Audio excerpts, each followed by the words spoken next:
This question asks us to predict the product of this reaction, which may be prone to undergo rearrangement.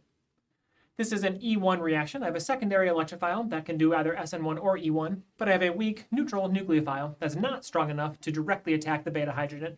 It will have to wait around for a carbocation, and therefore this will be an E1 reaction. The first step of the E1 reaction then is to displace the leaving group to kick out the chlorine, to break the carbon-chlorine bond, kick out chloride. That will form a carbocation intermediate.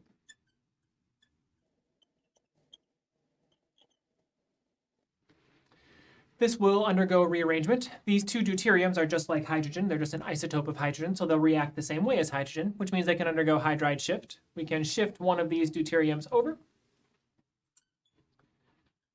That will form a more stable carbocation. This carbocation can be stabilized by resonance. If your instructor wants you to draw resonance contributors, you would draw resonance contributors with the benzene ring here. We can now do the E1 elimination. We have a carbocation, we have a beta carbon. This beta carbon has a hydrogen and a deuterium on it. Hydrogen is the same as deuterium. Both of them can react essentially the same, at least at this point in your chemistry career.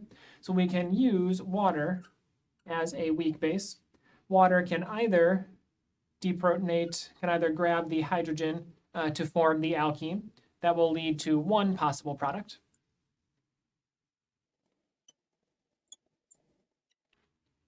Or the water can grab the deuterium, which could lead to a second possible product.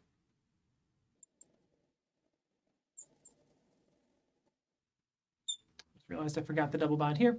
So we're forming alkenes in both cases. In one case, we remove the hydrogen and we have a product with two deuterium. In the other case, we're removing the deuterium and we have a product with one deuterium and one hydrogen.